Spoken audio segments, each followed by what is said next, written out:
ભરૂચમાં 13 એપ્રિલના નર્મદા પાર્કના પ્રાંગણમાં બ્રહ્મ મુહૂર્તમાં સવારે 5:30 થી 8:30 દરમિયાન કોર્ડિનેટર ભાવિની ઠાકર, કોચ બિનિતાજી, ટ્રેનર અને સાધક દ્વારા ચેરમેન શિષપાલજીના માર્ગદર્શન હેઠળ યોગ દિવસની ઉજવણીનું આયોજન કરવામાં આવ્યું હતું અને ગુજરાત રાજ્ય યોગ બોર્ડના ઝોનલ કોર્ડિનેટર રાજેશ પંચાલ દ્વારા શિબિરનું સંચાલન કરવામાં આવ્યું હતું।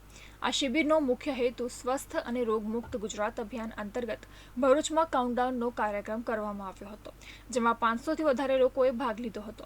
આ કાર્યક્રમમાં મીડિયાના ઝોન કોર્ડિનેટર ઋષિકાજી અને ક્લાસ ઇન્સ્પેક્ટર શિબા મનોજ વડોદરાથી હાજર રહ્યા હતા।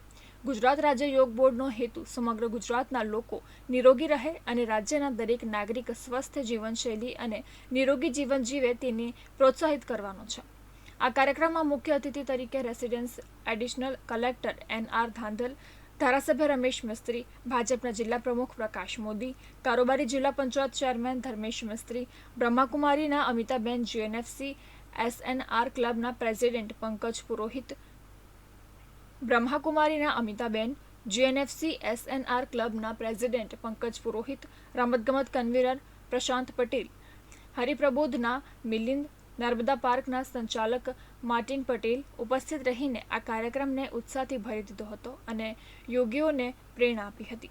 દિવસના 18 કલાક તેઓ કામ કરે છે, એનું કારણ તેઓ પણ એક યોગી છે।